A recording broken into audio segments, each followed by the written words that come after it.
இறை நம்பிக்கை கொண்ட மக்களே, நீங்கள் அல்லாஹ்வை அஞ்ச வேண்டிய விதத்தில் அஞ்சிக் கொள்ளுங்கள். நீங்கள் மரணிப்பதற்கு முன்னால் முஸ்லீம்களாக தவிர மரணித்து விடாதீர். இறை நம்பிக்கை கொண்ட மக்களே, அல்லாஹ்வை அஞ்சுங்கள், நேர்மையான சொல்லை கூறுங்கள். அவ்வாறு நேர்மையான சொல்லை கூறும் பொழுது அல்லாஹு தஆலா உங்களுடைய செயல்களை சீராக்குவான். அல்லாஹு தஆலா உங்களுடைய பாவங்களை மன்னிப்பான். அல்லாஹ்விற்கும் அல்லாஹ்வுடைய தூதருக்கும் கட்டுப்பட்டு நடப்பவர் மகத்தான வெற்றி பெறுவார்கள். வார்த்தையிலேயே சிறந்த வார்த்தை அல்லாஹ்வுடைய வார்த்தைகள் எனவும், வழிகாட்டுதலில் சிறந்த வழிகாட்டுதல் அல்லாஹ்வுடைய தூதர் முஹம்மது நபி ஸல்லல்லாஹு அலைஹி வஸல்லம் அவருடைய வழிகாட்டுதல் என்றும், மார்க்கத்தின் பெயரால் எவையெல்லாம் புதியதாக உண்டாக்கப்பட்டதோ அவை அனைத்தும் பிதுஆ, ஒவ்வொரு பிதுஅத்தும் வழிகேடு. அந்த வழிகேடு நாளை மறுமையில் நம்மை நரகில் கொண்டு போய் சேர்க்கும் என்கின்ற செய்தியை நினைப்படுத்தியவனாகவும், அல்லாஹு தஆலா நம்மீது கடமையாக்கிய இந்த ஜும்மா தொழுகையை அவனுடைய தூதர் முஹம்மது நபி ஸல்லல்லாஹு அலைஹி வஸல்லம் அவர்கள் காட்டி தந்தவாறு அமைத்துக் கொள்வதற்காக இங்கு ஒன்று குழுமியிருக்கும் நம் அனைவரின் மீதும் வல்ல ரஹ்மானுடைய சாந்தியும் சமாதானமும் என்றென்று நிலவட்டுமாக என்று பிரார்த்தனை செய்ததாக என்னுடைய உரைக்கு செல்கிறேன். அல்லாஹு தஆலா திருமறை குர்ஆனில் சொல்கிறான், அஃபலா யதஸக்கரூன், நீங்கள் சிந்திக்க மாட்டீர்களா? அல்லாஹு தஆலா திருமறை குர்ஆன் வாயிலாக நம்மை பார்த்து கேட்கிறான், மக்களே நீங்கள் சிந்தியுங்கள், சிந்திக்காமல் இருக்காதீர்கள். மேலும் கேட்கிறான், அஃபலா யததப்பரூனல் குர்ஆன், நீங்கள் சிந்திக்காமல் ஏன் இருக்கிறீங்க? இந்த குர்ஆனை சிந்திச்சு பாருங்க. ஏன் அல்லாஹு தஆலா நம்மை இந்த குர்ஆனை சிந்திக்க சொல்கிறான்? நாம் இந்த உலகத்தில் மனிதனாக வாழ்ந்து கொண்டிருக்கின்றோம். அல்லாஹ் தான் இறைவன் என்று ஏற்றுக்கொண்டு வாழ்ந்து கொண்டிருக்கின்றோம். அத்தகைய நம்மை பார்த்து நம்முடைய ரப்புல் ஆலமீன் சொல்கின்றான், அஃபலா யதஸக்கரூனல் குர்ஆன், நீங்கள் இந்த குர்ஆனை சிந்தித்து பாருங்கள். அவ் அலா குலூபிஹிம் அஃஆலுஹா, நீங்கள் சிந்திக்காமல் இருப்பதற்கு உங்கள் உள்ளங்களிலேயே பூட்டு போட்டு வச்சிருக்கிறீங்களா? அல்லாஹ் இங்கு நமக்கு நினைவுபடுத்துவது என்னவென்றால், நீங்கள் எதை நம்பினாலும் அதை முதலில் சிந்தித்து பாருங்கள். இது மார்க்க அடிப்படையில் சரியாக இருக்கிறதா? இறைவன் நம்மை சிந்திக்க சொல்கின்றானே ஏன் என்று நாம் சிந்தித்து பார்ப்போமேயானால், அதில் உள்ள உண்மை தன்மையை, அதில் உள்ள ஈமானிய உறுதியை நம்முடைய உள்ளம் இன்னும் அதிகமாக பற்றி கொள்ளும். நாம் இந்த உலகத்திலே அல்லாஹ்வை நம்புகிறோம், அல்லாஹ்வுடைய தூதரை பின்பற்றுகிறோம். ஆனால் நம்முடைய உள்ளத்தில் இந்த இரையச்சம் அதிகமாகி இருக்கிறதா? அல்லாஹ்வை தொழக்கூடிய பண்புகள், அல்லாஹ்வை நினைக்கக்கூடிய நிலைகள் அதிகரித்திருக்கிறதா என்றால் இல்லை. நாம் எப்படி இந்த மார்க்கத்தை ஏற்பதற்கு முன்னால் எப்படி இந்த உலகத்தில் வாழ்ந்து கொண்டு இருந்தோமோ, அதற்கும் இந்த மார்க்கத்தை ஏற்றதுக்கு பின்னால் நம்மிடத்தில் ஏற்பட்ட மாற்றங்கள் என்ன? எதற்காக இந்த மாற்றங்கள் என்றால் ஒரே இலக்கு தாங்க. என்ன? நாளை மறுமையில் நாங்கள் சொர்க்கத்துக்கு போகணும், நாளை மறுமையில் சொர்க்கம் செல்ல வேண்டும் என்ற எண்ணம் நம் அனைவருக்கும் இருக்கிறது. அத்தகைய மக்களை பார்த்து நம்மை பார்த்து அல்லாஹ் சொல்கின்றான், நீங்கள் இந்த குர்ஆனை சிந்தியுங்கள், சிந்தியுங்கள் என்றால் அதை படித்து பார்த்து அல்லாஹ் அந்த குர்ஆனில் என்ன சொல்லியிருக்கிறான், இந்த குர்ஆனில் எதற்காக தொழுகைக்குவான்னு சொல்லியிருக்கிறான், எதற்காக நன்மைகள் செய்யணும் சொல்லியிருக்கிறான், என்னென்ன சம்பவங்கள்லாம் சொல்லியிருக்கிறான், எதற்காக பல்வேறு வரலாற்று செய்திகள்லாம் சொல்லியிருக்கிறான் என்றெல்லாம் சிந்தித்து பார்த்துருப்போமா? நமக்கு என்றைக்காவது ஒரு கேள்வியாக வந்திருக்குதா? அல்லாஹ் குர்ஆனில் பல்வேறு வரலாறு செய்திகள் சொல்லியிருக்கிறானே, எதற்கு சொல்லியிருப்பான்? ஒன்றுமே இல்லைங்க. நம்மை படைத்த ரப்புல் ஆலமீன் நமக்கு கட்டளை போடணுனாக்கா, ஏப்பா நான் தான் உன் இறைவன், எனக்காக தொழுகைக்கு வா, நோன்பு வை, ஜகாத்து கொடு என்று ஒரு குறிப்பிட்ட வரிகளிலேயே அல்லாஹ்வுடைய கட்டளையை முடிச்சிருக்கலாம். இதுதான் உன் கட்டளை, இப்படி தான் நீ இருக்கணும்னு சொல்லியிருக்கலாம். ஆனால் அல்லாஹு தஆலா அப்படியெல்லாம் சொல்லாமல் ஒரு பல்வேறு வரலாற்று செய்திகளை எல்லாம், மூசா அலைஹிஸ்ஸலாம் சமுதாயத்தை பாருங்கள், அந்த சமுதாய மக்கள் எப்படியெல்லாம் வாழ்ந்தாங்க, மூசா அலைஹிஸ்ஸலாமுக்கு நம்ம எப்படி அல்லாஹ்வோட உதவி வந்தது, அவர் எப்படி அல்லாஹ்வுக்கு அஞ்சி நடந்தார்கள், அதனால் எப்பேற்பட்ட வெற்றி கிடைச்சது, ஃபிரௌன் அவனை துரத்திட்டு வந்தானா இல்லையா, ஃபிரௌனை நம்ம அழிச்சோமே ஏன் என்று இந்த சம்பவம்லாம் சொல்லியிருக்கிறானே எதற்குங்க? யார் ஒருவன் அநியாயம் செய்கிறானோ அவனுக்கு ஃபிரௌனுக்கு ஏற்பட்ட நிலை தான். ஃபிரௌன் இந்த உலகத்தில் வாழும் பொழுது உலக மக்களுக்கெல்லாம் அத்தாட்சியாக அல்லாஹ் ஆக்கினானா இல்லையா? அவன் நரகவாதியா இல்லையா? அதிலிருந்து நம்ம தெளிவாக தெரிந்து கொள்ளலாம். அல்லாஹ் சொல்லியிருக்கிறாங்க, யார் அநியாயம் செய்து வாழ்கிறார்களோ, அல்லாஹ்வுக்கு கட்டுப்படாமல் வாழ்கிறார்களோ, அவர்களுக்கு அல்லாஹ் நரகத்தை தயார் வச்சிருக்கான். அதற்கு முன்மாதிரி யார்? ஃபிரௌன்பா. யார் அல்லாஹ்வை அஞ்சி வாழ்கிறார்களோ, மூசா அலைஹிஸ்ஸலாமுக்கு எப்படி அந்த கடல் பிளந்து அல்லாஹ் காப்பாற்றுகிறான் என்று யோசிச்சு பாருங்க. ஒரு கடலை பிளந்து ஒரு மனிதரை காப்பாற்றுகிறான் என்றால் எப்பேற்பட்ட வல்லமை! அல்லாஹ்வை உறுதியாக நம்பினார்கள், அதனால் அல்லாஹ் அந்த ரஹமத்தை புரிந்தானா இல்லையா? இது இந்த மாதிரி படிக்கும் பொழுது, சிந்திச்சு பார்க்கும் பொழுது யோசனை பண்ணோம். இன்னைக்கு சமுதாயத்தில் இன்னைக்கு இந்த கடலை பிளக்க முடியுமா? கடலில் ஒன்றும் இல்லைங்க, ஒரு சிறிய தண்ணியை நம்மால் இரண்டாக பிளக்க முடியாது. கடலை மனிதர்கள் நடந்து போகக்கூடிய அளவுக்கு இரண்டாக பிளக்கக்கூடிய சம்பவம் என்றால் அதை சிந்தித்து பார்க்கும் பொழுது, ஆஹா, உண்மையிலேயே இது அல்லாஹ்வை தவிர வேறு எவராலும் முடியாது. அப்பேற்பட்ட நிலையம் சிந்தித்து பார்த்தோம்னா நம்முடைய உள்ளத்தில் உண்மையிலேயே ஈமான் அதிகரிக்குங்க, ஒரு இறை அச்சம் அதிகரிக்கும். ஆகா, உண்மையிலேயே பிரம்மாண்டமான சம்பவம்பா, இறைவனை தவிர வேறு யாராலும் நிகழ்த்த முடியாது என்கின்ற சிந்தனை நம்முடைய உள்ளத்தில் பெறும். அதனால தான் அல்லாஹ் சொல்கிறான், நீங்கள் எதை ஒன்றுமே கண்மூடித்தனமாக நம்பாதீங்க, சிந்திச்சு பாருங்க. சொன்னது யார்? அல்லாஹ் சொல்லியிருக்கிறானா? என்ன சொல்லியிருக்கிறான்? எதை சொல்லியிருக்கிறான் என்று சிந்தித்து பாருங்கள். அல்லாஹ் தஆலா திருமறையில் கூறுகிறான், ஃபத்தகுல்லாஹு யா உலுல் அல்பாப் அல்லஸீன ஆமனு, இறை நம்பிக்கை கொண்ட அறிவுடையோரே. அல்லாஹ் அழைக்கிறது, இறை நம்பிக்கை கொண்ட அறிவுடையோரே, அல்லாஹ்வை அஞ்சுங்கள் என்று சொல்லி உங்களுக்கு நான் அறிவுரை சொல்லியிருக்கிறேன். சிந்திச்சு பாருங்க. எல்லா இடத்துலையும் சொல்லும் பொழுது மூமீன்களே கூப்பிடுறான், அல்லாஹ்வை அஞ்சுங்கள்னு கூப்பிடுறான், இறை நம்பிக்கை கொண்டவன் கூப்பிட்டு சிந்திச்சு பாருப்பா, சிந்திச்சு பாருப்பா என்று சொல்கிறான். என்றால் அல்லாஹ் மிக தெளிவாக சொல்ல வருகிறான், சிந்திக்காமல் இருக்கின்ற சமுதாயம் நிச்சயமாக நஷ்டம் பெறுவார்கள்.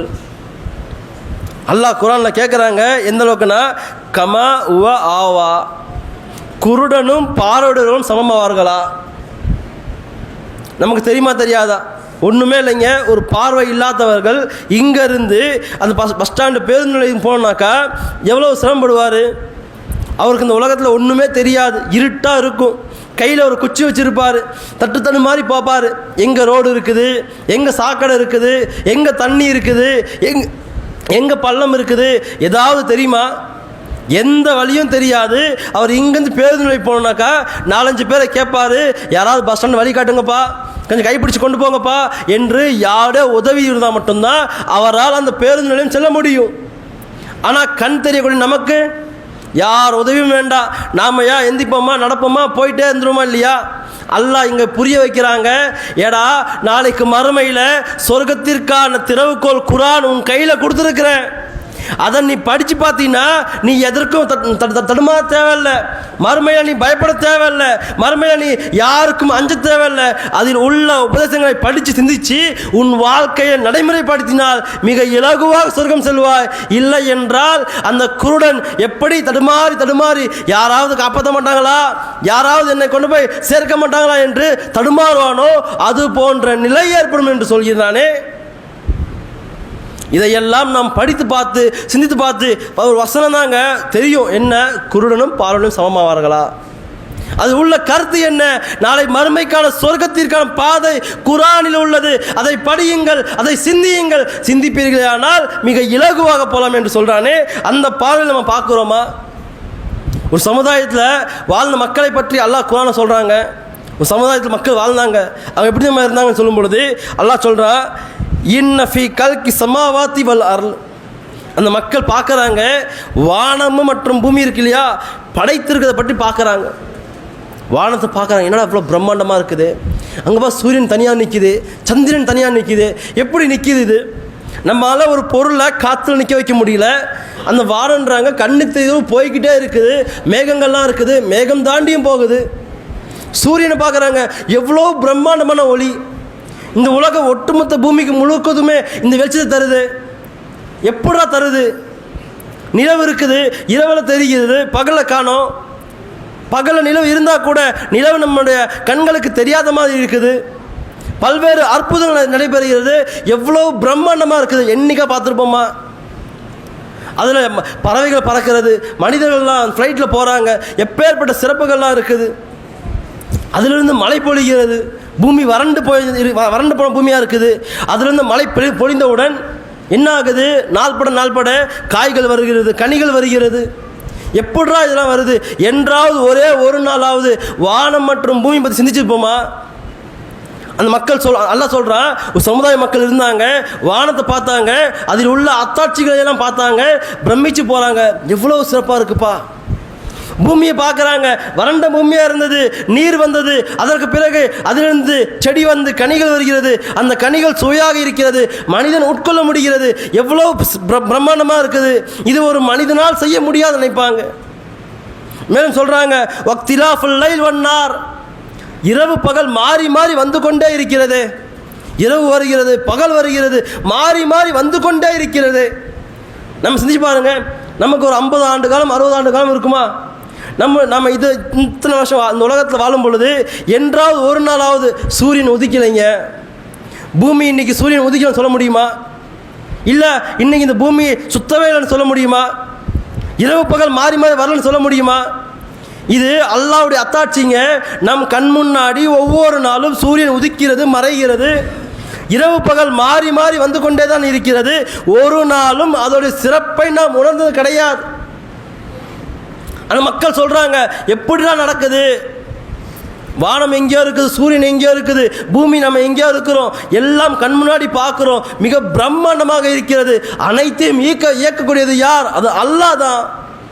ஒரு மனிதனால் இவற்றை இயக்க முடியாது, ஒரு மனிதனால் இவற்றை செய்ய முடியாது, ஒரு மனிதனால் இது போன்ற எந்த பண்பும் அவனுக்கு இருக்காது.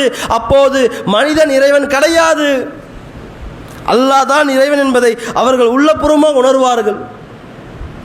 இந்த மாதிரியான உணர்வு நமக்கு வந்திருக்குதா?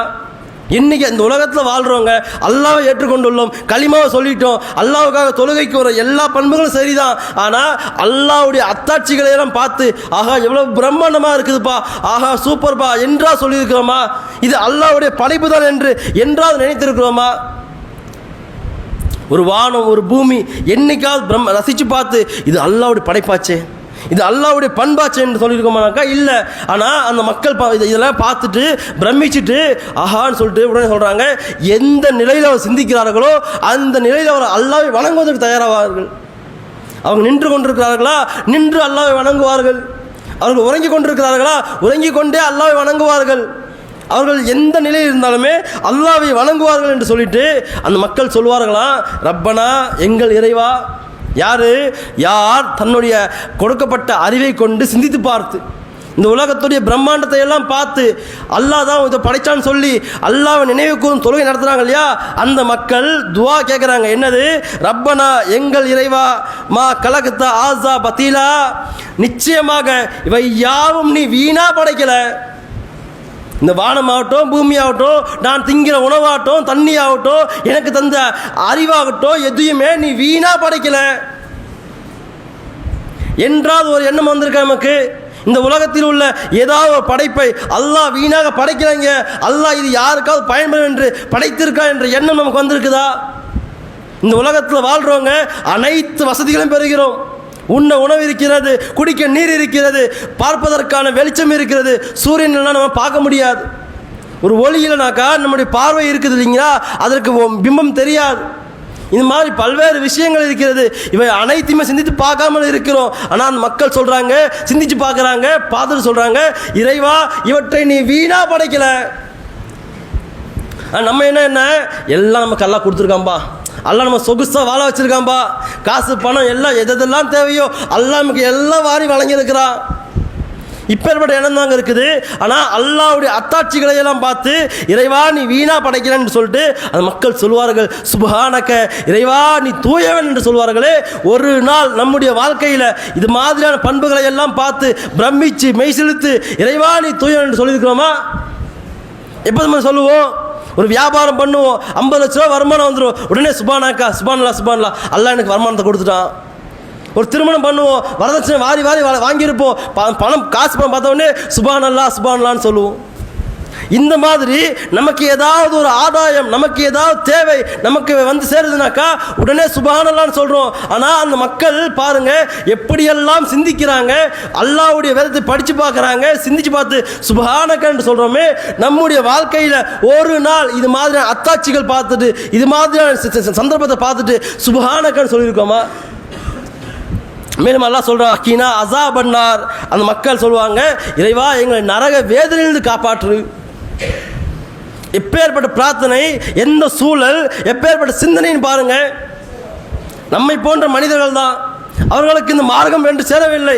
அவர்கள் பார்க்குறாங்க, உலகத்தை பார்க்குறாங்க, கண் திறந்து பார்க்குறாங்க, எவையெல்லாம் தெரிகிறதோ அனைத்தையும் சிந்தித்து பார்க்குறாங்க. எப்படிடா அதெல்லாம் வந்துச்சு, எப்படிடா அதெல்லாம் இயங்குது என்று பார்த்துட்டு இறைவா நீ தூயவன் என்று சொல்லி அல்லாஹ்விடத்தில் நரக வேதனை காப்பாடுன்னு சொல்லி மேலும் கேட்குறாங்க, ரப்பனா எங்கள் இறைவா உன்னை நாங்கள் நம்பினோம், எங்களை நோக்கி அழைக்கிறாங்க, அல்லாஹ்வை நோக்கி வாருங்கள் என்று மக்கள் எல்லாம் அழைக்கிறார்கள். அந்த அழைப்பை நாங்கள் செவியுற்றோம், வாமன்னா கட்டுப்பட்டோம் என்று சொன்னார்களே.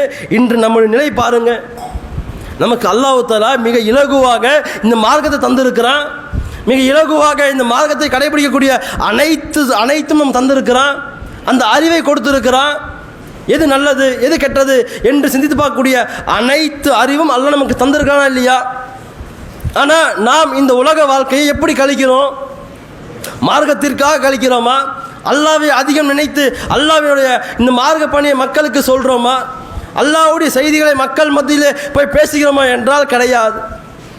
அந்த மக்கள் மேலும் சொல்வார்கள், எங்கள் இறைவா எங்கள் பாவங்களை மன்னிப்பாயாக. அல்லாஹ் சொல்கிறாங்க, அந்த மக்கள் அந்த உணர்ச்சி வசப்பட்டு அப்படியே பேசிக்கினே வராங்க. எப்படி நரக வேதனையிலிருந்து காப்பாற்று, எங்கள் பாவங்களை மன்னி, எங்கள் தீமைகளை அழித்திரு. மேலும் சொல்கிறாங்க, எங்களை நல்லோருடன் கைப்பற்று இறைவா, நீ என் தூதர் வாயிலாக எதை வாக்களித்தாயோ. அந்த மக்கள் கேட்குறாங்க, இறைவா உன் தூதர் வாயிலாக நீ எதை வாக்களித்தாயோ அதை எங்களுக்கு வழங்குவாயா என்றால் என்ன அர்த்தம்? தூதர்கள் சொன்னார்களா இல்லையா, நீங்கள் அல்லாஹ்வை அஞ்சுங்கப்பா, தொழுகைக்கு வாங்கப்பா, அல்லாஹ்வுக்கு கட்டுப்பட்டு நடங்கப்பா, அப்படி நடப்பீர்களே ஆனால் அல்லாஹ் உங்களுக்கு சொர்க்கத்தை தருவான்னு சொல்லியிருக்கானா இல்லையா, அந்த சொர்க்கத்தை எங்களுக்கு வழங்குவாயா என்று கேட்குறாங்களே. இது மாதிரியான அந்த உள்ளபூர்வமான பிரார்த்தனை நம்ம இடத்துல வெளிப்பட்டிருக்குதா? நாம் எப்போது அல்லாஹ்வை அதிகம் நினைத்து பார்த்துட்டு அல்லாஹ்விற்காக திருமறை குர்ஆன் சிந்திக்கிறோமோ, அதில் உள்ள வசனங்களை எல்லாம் சிந்திக்கிறோமோ, உண்மையிலேயே உள்ளத்தில் ஒரு நெருடல் ஏற்படும், ஒரு அச்சம் ஏற்படும். அப்போது ரப்பனா எங்கள் இறைவா என்னை நான் பாவம் பண்ணிட்டேன் மன்னிச்சிரு என்று உளப்பூர்வமாக அல்லாஹ்விடத்தில் கையை வந்தபோது நம்முடைய ஈமான் அதிகரிக்கும், நம்முடைய பாவங்கள் அல்லாஹ் மன்னிப்பதற்கான அதிகமான வாய்ப்புகள் இருக்கிறது. அல்லாஹ் அதான் சொல்கிறான், அறிவுடைய மக்களை சிந்திக்க மாட்டீர்களா? திரும்ப திரும்ப கேட்பதற்கு பிரதான காரணமே அல்லாஹ் தஆலா நமக்கு மிகப்பெரிய பாக்கியமான அறிவை வழங்கியிருக்கிறான், ஈமானை வழங்கியிருக்கிறான். அந்த வழங்கிய ஈமானை அலட்சியமாக எண்ணிவிட வேண்டாம். அந்த ஈமான் தான் நாளை மறுமையில் நம்மை காப்பாற்றும். அதற்கு நாம் இந்த உலகத்தில் வாழும் பொழுதே அல்லாஹ்வுடைய குர்ஆனை தினம் தினம் படித்து பார்த்து நம்மால் எவ்வளவு முடியுமோ, என்ன சொல்லியிருக்கிறான் அல்லாஹ், இது எப்படி அல்லாஹ் சொல்லியிருக்கிறான், இது நாளை மறுமையில் நிகழக்கூடியதாக இருக்குது என்று அலட்சியமாக எண்ணாமல் இது உண்மையிலே நிகழக்கூடியதுங்க, நாளை மறுமையில் இப்படி தாங்க இருக்கும், அது ரொம்ப கொடூரமான நாளுங்க என்ற பயத்தை உள்ளத்தில் ஆழமாக வைத்துக் கொள்வோமே ஆனால் நிச்சயமாக இம்மையிலும் நாளை மறுமையில் வெற்றியடையக்கூடிய நன்மக்களாக நாம் ஆகிவிடுவோம் என்று கூறி என் உரையை முடித்துக் கொள்கிறேன். அஸ்ஸலாமு அலைக்கும் வரஹ்மத்துல்லாஹ்.